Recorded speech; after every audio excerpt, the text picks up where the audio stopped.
ಹಾಗೂ ನನ್ನ ಶಿಕ್ಷಕ ಬಂಧುಗಳೇ, ಎಲ್ಲರೂ ನಿವೃತ್ತರಾದಂಥವರು. ಈ ಗುರುಪೂರ್ಣಿಮೆ ಅಂತಕ್ಕಂಥದ್ದು ಹೇಗೆ ಬಂತು ಅಂತಕ್ಕಂಥದ್ದು ನಾನು ವಿಚಾರ ಮಾಡ್ತಾಯಿದ್ದೆ. ಅದು ವೇದ ವ್ಯಾಸರು ಯಾರಾಗಿದ್ದಾರೆ, ವ್ಯಾಸ ಮಹರ್ಷಿಗಳು, ಅವರ ಜನ್ಮ ದಿನಾಚರಣೆ ಅಂಗವಾಗಿ ಇದನ್ನು ಆಚರಣೆ ಮಾಡ್ತಾರೆ. ಅದಕ್ಕೆ ವೇದ ವ್ಯಾಸರ ಬಗ್ಗೆ ನಮಗೆಲ್ಲ ಗೊತ್ತಿದೆ.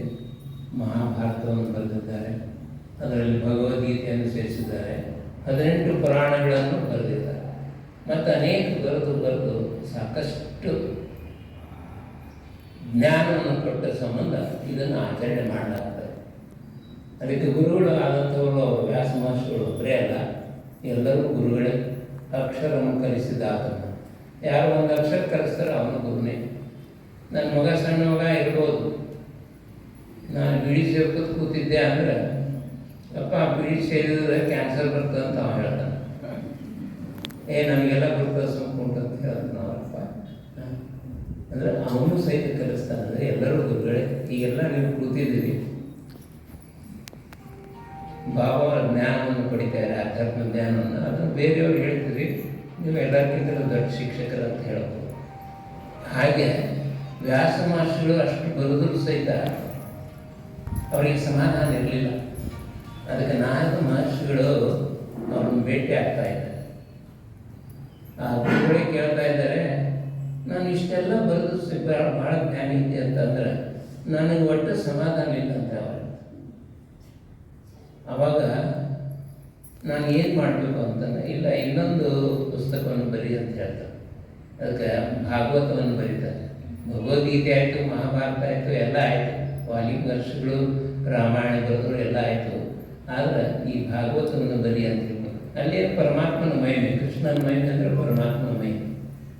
ಬರೀ ಅವು ಪುರಾಣ ಆಗಲಿ ಇದು ಆಗಲ್ಲ, ಅದರಲ್ಲಿ ಇರ್ತಕ್ಕಂಥ ಕೆಲವು ಶ್ಲೋಕಗಳು ನಮ್ಮ ನೈತಿಕ ಆಚರಣೆಗೋಸ್ಕರ ಇದ್ದಂಥವಿದೆ. ಅದಕ್ಕೆ ಅವುಗಳಿಗೆ ಭಾಳ ಮಹತ್ವ ಇದೆ. ಅದಕ್ಕೆ ವ್ಯಾಸ ಮಹರ್ಷಿಗಳ ಬಗ್ಗೆ ಇತ್ತು. ಆಮೇಲೆ ಮುಂದೆ ಒಬ್ಬ ಋಷಿ ಇರ್ತಾ ಇದ್ದ, ಅವನು ತಪಸ್ಸನ್ನು ಮಾಡ್ತಾ ಇದ್ದ. ಆವಾಗ ಎಲ್ಲ ಕಲಿಯುಗ ಮುಗಿತು, ಇದು ಯಾವುದು ದ್ವಾಪರ ಯುಗ ಮುಗಿತು, ಕಲಿಯುಗದ ಅಂತ್ಯ ಬಂತು. ಆವಾಗ ಎಲ್ಲ ಮಹಾಭಾರತದಲ್ಲಿರ್ತಕ್ಕಂಥ ಯುದ್ಧ ಮುಗಿತು, ಎಲ್ಲರೂ ಹೊರಟು ಹೋದು. ಕಡೆಗೆ ಒಬ್ಬನೇ ಉಳಿದ, ಪರೀಕ್ಷಿತ ಮಹಾರಾಜ ಅಂತಕ್ಕಂಥ. ಅವನ ಮುಂದೆ ರಾಜ ಆಗಿ ಆಳ್ತಕ್ಕಂಥ. ಅವನು ಹೊರಗಡೆ ಹೋದಾಗ ಒಬ್ಬ ಋಷಿ ತಪಸ್ಸೆ ಮಾಡ್ತಾ ಇದ್ದ. ಇವನಿಗೆ ಭಾಳ ನೀರಡಿಕೆ ಆಗ್ತಾ ಇದೆ. ಅವಾಗ ಆ ಋಷಿಗೆ ಅವನು ತಪಸ್ಸೆ ಮಾಡ್ತಾ ಇದ್ದಾನೆ ಅಂತಕ್ಕಂಥ ಗೊತ್ತಾಗಲಿಲ್ಲ. ನನಗೆ ನೀರು ಬೇಕು, ನೀರು ಕೊಡು ಅಂತ ಕೇಳ್ತಾ ಇದ್ದಾನೆ ಇವ ಮಹಾರಾಜ. ಅವರು ತಪಸ್ಸೆ ಮಾಡ್ತಾ ಇದ್ದಾರೆ, ಧ್ಯಾನದಲ್ಲಿ ಕುಳಿತುಕೊಂಡು, ಎಚ್ಚರ ಇರುವುದಿಲ್ಲ. ಆದರೆ ಸಿಟ್ಟು ಬಂದು ಏನು ಮಾಡ್ತಾ ಇದ್ದಾನೆ, ಹಂಗಿರ್ತಕ್ಕಂಥ ಒಂದು ಹಾವನ್ನು ತಗೊಂಡು ಅವನು ಹೊರಳಿ ಸುತ್ತಿ ಬಿಡ್ತಾ ಇದ್ದಾನೆ. ಆವಾಗ ಆ ಋಷಿಯ ಮಗ ಬರ್ತಾ ಇದ್ದಾನೆ, ಬಂದು ನೋಡ್ತಾ ಇದ್ದಾನೆ, ನನ್ನ ಅಪ್ಪನ ಕೊಳ್ಳಲ್ಲಿ ಈ ಹಾವನ್ನು ಹಾಕಿದವರು ಯಾರು ಅಂತೇಳಿ. ಅವಾಗ ಅವಾಗ ಋಷಿಗೆ ಎಚ್ಚರ ಆಗ್ತಾ ಇದ್ದರೆ ಅವನಿಗೆ ಶಾಪ್ ಕೊಡ್ತಾ ಇದ್ದಾನೆ. ಏನು ಶಾಪ್ ಕೊಡ್ತಾ ಇದ್ದಾನೆ ಅಂದರೆ, ಇದು ಯಾರು ಹಾಕಿದ್ದಾರೆ ಅವನು 7 ದಿನದಲ್ಲಿ ಸತ್ತು ಹೋಗ್ಬೇಕು, ಮರಣ ಆಗಬೇಕು ಅಂತ. ಅವಾಗ ಅವ್ನು ಗಾಬರಿ ಆಗ್ತಾ ಇದ್ದಾನೆ ಪರೀಕ್ಷಿತ ಮಹಾರಾಜ. ಹೇಗಾದರೂ ಮಾಡಿ ನನಗೆ ಉಳಿಸಬೇಕು ಅಂತ ತಿಳ್ಕೊಂಡು ಆವಾಗ ಅವ ವ್ಯಾಸ ಮಹರ್ಷಿಗಳ ಬಳಿ ಹೋಗ್ತಾ ಇದ್ದಾನೆ. ಇವೆಲ್ಲ ಮಹಾಭಾರತ ಕಥೆಯನ್ನು ನಡೀತಾ ಇದೆ, ಬರೀದು ನಡೀತದೆ, ಎಲ್ಲ ನಡೀತದೆ, ಎಲ್ಲ ರಾಮಾಯಣ ಆಗಿ. ಆವಾಗ ಅವನು ಹೇಳ್ತಾ ಇದ್ದಾನೆ, ಈ ಭಾಗವತ ಪುರಾಣ ಅಂತಕ್ಕಂಥದ್ದು ಏನಿದೆ ಅಲ್ಲ, ಅದನ್ನು 7 ದಿವಸ ನೀನು ಕೇಳು. ಆವಾಗ ನಿನಗೆ ಇದರಿಂದ ಬಿಡುಗಡೆ ಮೋಕ್ಷ ಆಗ್ತಾ ಇದೆ ಅಂದ್ಕೊಂಡು ಆವಾಗ ಋಷಿ ಅವನಿಗೆ ಬಿಡುಗಡೆ ಹೇಳಿಕೊಡ್ತಾ ಇದ್ದಾನೆ. ಅದಕ್ಕೆ ಇದನ್ನು ಯಾರು ಹೇಳೋರು ಭಾಗವತವನ್ನು?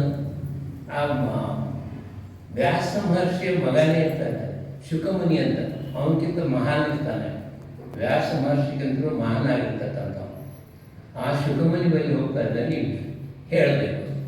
ಅವಾಗ 7 ದಿವಸ ಅವನಿಗೆ ಆ ಭಾಗವತ ಪುರಾಣವನ್ನು ಹೇಳ್ತಾ ಇದ್ದ. ಆ 7 ದಿನ ಅಂತಂದರೆ ಏನು, ಅದರಲ್ಲಿ ಎಲ್ಲ ಜ್ಞಾನ ಮಾಡೋಕ್ಕಾಗಿದೆ. ಅದಕ್ಕೆ ನಮಗೆ ಈಶ್ವರಿ ಇದರಲ್ಲಿ ಏನು ಮಾಡ್ತಾರೆ, ಯಾರೇ ಹೊಸದಾಗಿ ಬಂದರೆ 7 ದಿನದ ಕೋರ್ಸ್ ಕೊಡ್ತಾ ಇದ್ದಾರೆ. 7 ದಿನದ ಕೋರ್ಸ್ ಅಂದರೆ ಎಲ್ಲ ಆತ್ಮಜ್ಞಾನ, ಪರಮಾತ್ಮ ಜ್ಞಾನ, ಇಡೀ ಸೃಷ್ಟಿಯ ಜ್ಞಾನ ಎಲ್ಲವೂ ಆ 7 ದಿನದ ಕೋರ್ಸ್ಗಳಲ್ಲಿ ಇರ್ತದೆ. ದಿನಕ್ಕೆ ಒಂದು ಅರ್ಧ ತಾಸು ಟೈಮ್ ಕೊಟ್ಟರೆ ಅದನ್ನೆಲ್ಲ ಮುಗಿಸ್ಬಿಡ್ತಾ ಇದ್ದಾರೆ ಅಕ್ಕವರು. ಹಾಗೆ ಆ 7 ದಿನದ ಕೋರ್ಸ್ ಬಾಬಾವರು ವಾಣಿಯಲ್ಲಿ ಹೇಳ್ತಾ ಇದ್ದಾರೆ, ನಾವು 34-50 ವರ್ಷದಿಂದ ಜ್ಞಾನದಲ್ಲಿ ಇರ್ಬೋದು, ಮತ್ತೆ ನೀವು ಏನು ಮಾಡಿರಿ, ಈ 7 ಡೇಸ್ ಕೋರ್ಸ್ ತಗೊಳ್ರಿ ಅಂತ. ಅಂದರೆ ಎಲ್ಲ ಜ್ಞಾನವೂ ಅದರಲ್ಲೇ ಅಡಿಕೆ ಆಗಿದೆ. ಅದಕ್ಕೆ ನಮಗೆ ಅದು ಭಾಳ ಸಣ್ಣದು ಅನ್ನಿಸ್ತಾ ಇದೆ. ಈಗ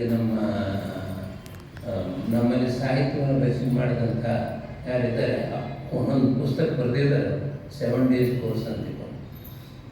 ಅದು ನಮ್ಗೆ ಅನಿಸಿದ್ರು ಇಷ್ಟದಲ್ಲಿ 300-400 ಪೇಜ್ ಇದೆ. ಇಂಗ್ಲೀಷ್ ಎಲ್ಲ ಭಾಷೆಗಳಲ್ಲಿ ಇದೆ.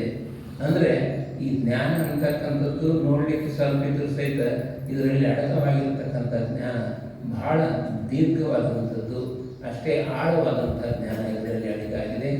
ಇಂಥ ಒಂದು ಜ್ಞಾನವನ್ನು ಇಲ್ಲಿ ನೀಡ್ತಾ ಇದ್ದಾರೆ. ಈ ನಮ್ಮ ಗುರುಗಳೇನಿದ್ದಾರೆ, ಮಲ್ಲಿಕಾರ್ಜುನ ಅಣ್ಣವರು, ಇವರಿಗೆ ನಾನು ಪರಿಚಯ ಆಗಿದ್ದು ಅಲ್ಲೇ ಕೊಂದ್ರಿಯಲ್ಲಿ ನಾನು ರಿಟೈರ್ಡ್ ಆದಮೇಲೆ ಕ್ಲಾಸ್ ತೊಗೊಳಕ್ಕೆ ಹೋಗ್ತಿದ್ದೆ. ಅವರು ಬಸ್ ಸ್ಟ್ಯಾಂಡ್ನಲ್ಲಿ ಇಟ್ಟಿದ್ರು, ಅವ್ರು ನಾನು ಅಲ್ಲೇ ಸುಮ್ಮನೆ ನೀವ್ಯಾರು ಅಂತಂದು ಪರಿಚಯ ಆಯಿತು. ಆಮೇಲೆ ದಿನ ವಾಕಿಂಗ್ ಹೋಗ್ತಾ ಇದ್ದೆ, ಬರ್ತಾ ಇದ್ದೆ. ಈಗ ಇವರು ಬಂದಾರ, ನಾನು ಅವ್ರು ಮಧುಬನ ಮೌಂಟ್ ಹೋಗಿ ಅತಿಥಿಯಾಗಿ ಹೋಗಿ ಬಂದಾರ ಅಂತ ನನಗೆ ಗೊತ್ತಿರಲಿಲ್ಲ. ಈ ಜ್ಞಾನ ಸ್ವಲ್ಪ ಹೇಳ್ತಾ ಇದ್ದೆ. ಹೇಳಿದಾಗ ಅವ್ರು ಹೇಳ್ತಾ ಇದ್ದೆ, ಇಲ್ಲರಿ ನಾನು ಮೌಂಟ್ ಹೋಗಿ ಬಂದೀನಿ ಅಂತ ಹೇಳಿ. ಆಮೇಲೆ ಅವ್ರಿಗೆ ಜ್ಞಾನವನ್ನು ಹೇಳೋದು ಬಿಟ್ಟೆ. ಯಾಕಂದರೆ ಅವ್ರಿಗೆ ಜ್ಞಾನ ಇದೆ ಅಂತಕ್ಕಂಥದ್ದು. ಯಾಕಂದರೆ ಅನೇಕ ಪುಸ್ತಕ 20ಕ್ಕಿಂತಲೂ ಹೆಚ್ಚು ಗ್ರಂಥಗಳನ್ನು ಅವ್ರು ಬರೆದಿದ್ದಾರೆ. ಅವರಿಗೆ ವಚನ ಸಾಹಿತ್ಯ ಅಂತ ತಿಳ್ಕೊಂಡು ಬಿರುದು ಕೊಟ್ಟಿದ್ದಾರೆ. ಒಂದು ಪುಸ್ತಕ ಬರೆದಿದ್ದಾರೆ ಅವರು, ವಚನಗಳಲ್ಲಿ ಗಣಿತ. ಯಾಕಂದರೆ ಗಣಿತ ಪ್ರಾಧ್ಯಾಪಕರು, ಪ್ರಿನ್ಸಿಪಾಲ್ ಆಗಿ ರಿಟೈರ್ ಆಗಿದ್ರು, ಕಲಿಸಿದ್ದು ಗಣಿತ. ಆದರೆ ಬರೆಯುವುದೇನಂದರೆ ವಚನ ಸಾಹಿತ್ಯ ಮತ್ತು ಆಧ್ಯಾತ್ಮ ಬರೆದಿದೆ. ವಚನಗಳಲ್ಲಿ ಗಣಿತ ಬರೆದ್ರು, ಅದು ನನಗೆ ಓದಿ ಕೊಟ್ಟರು. ಸ್ವಲ್ಪ ಇದರಲ್ಲಿ ಏನು ಕೊಡಿ, ಇದನ್ನು ನೋಡ್ರಿ ಅಂತಿಕೊಂಡು ಅವ್ರು ನಾವು ಪ್ರಿಂಟಿಗೆ ಹೋಗ್ತಾ ಇದ್ದೆ ಗದಿಗೆ. ಅವಾಗ ನಾನು ಹೇಳಿದೆ, ಇದರಲ್ಲಿ ನನಗೆ ಭಾಳಷ್ಟು ನಾನು ಗಣಿತ ಬಹುಶಃ ಪ್ರಾಧ್ಯಾಪಕನ ಭಾಳ ತಿಳಿಯೋದಿಲ್ಲ, ಕೆಲವೊಂದು ವಚನಗಳನ್ನು ತಿಳಿಬೋದು, ಹುಡುಕಿದ್ದು ನನಗೆ ಅಷ್ಟೇ ಯಾಕೋ ತಿಳಿಯೋದು ಅಂತಂದೆ. ಇದನ್ನೇ ನೀವು ಏನಾದರೂ ಸಂಶೋಧನೆ ಅಂತ ತಿಳ್ಕೊಂಡು ಯಾವ ಗೈಡ್ ಕಡೆ ಮಾಡಿದರೆ ನಿಮಗೆ PhD ಪದವಿ ಸಿಗ್ತಿತ್ತು ಅಂತ ಹೇಳೋದು. ಇದನ್ನೇ ಭಾಳ ಜನ ಹೇಳಿದ್ದಾರೆ. ಆಮೇಲೆ ಮತ್ತೊಂದು ಪುಸ್ತಕ ಬರೆದರು, ಅದಕ್ಕೆ ಅವರ ಹೆಸರು ಕೊಟ್ಟಂಥ ಅವರ ಗುರುಗಳ ಕಡೆ ಹೆಸರು ಕೊಟ್ಟಿದ್ದಾರೆ, ದಿವ್ಯಾನುಭೂತಿ ಅಂತಕ್ಕಂಥದ್ದು. ಭಾಳ ಅದ್ಭುತವಾದಂಥ ಪುಸ್ತಕ ಬರೆದಿದ್ದಾರೆ. ಎಲ್ಲ ವಚನಗಳ ಬಗ್ಗೆಯಲ್ಲಿ ಏನಿದೆ, ಕಷ್ಟಾವರಣ, ಪಂಚಾಚಾರ, ಸಟಸ್ಥಲಗಳ ಬಗ್ಗೆನೂ ಬರೆದಿದ್ದಾರೆ. ಆಮೇಲೆ ಯೋಗ ಅಂತಕ್ಕಂಥದ್ದು ಏನಿದೆ, ನಾವಿಲ್ಲಿ ಆಧ್ಯಾತ್ಮದ ಬ್ರಹ್ಮಕುಮಾರರು ಸ್ವಲ್ಪ ಸ್ವಲ್ಪ ತೊಗೊಂಡಿದ್ದಾರೆ. ಎಲ್ಲ ಧ್ಯಾನಗಳ ಬಗ್ಗೆ ಆಗಲಿ, ಯೋಗದ ಬಗ್ಗೆ ಯಾವ ಯಾವ ನಿಲುವುಗಳಿದ್ದಾವೆ ಅದನ್ನೆಲ್ಲವೂ ಕೂಡಿಸಿ ಒಂದು ರೆಫರೆನ್ಸ್ ಬುಕ್ ಹಾಕಿ ಬರೆದಿದ್ದಾರೆ. ಆದರೆ ಅಷ್ಟೆಲ್ಲ ಬರೆದ್ರು ಸಹಿತ ಅವರೇ ಯಾವುದೇ ಪ್ರಚಾರ ಮಾಡಿಕೊಡೋದಿಲ್ಲ. ಹಾಗೆ ಇಂಥ ಒಂದು ಸಂದರ್ಭದಲ್ಲಿ ಅಂಥವರನ್ನು ಅಥವಾ ನಮ್ಮಂಥ ಶಿಕ್ಷಕರನ್ನು ಇನ್ನು ಅಕ್ಕವರು ಕರೆಸಿ ಗೌರವವನ್ನು ಮಾಡಿದ್ದಾರೆ. ಅವರಿಗೆಲ್ಲರಿಗೂ ಸಹಿತ ತಮಗೆಲ್ಲರಿಗೂ ಧನ್ಯವಾದಗಳನ್ನು ಹೇಳಿ ನನ್ನ ಮಾತುಗಳನ್ನು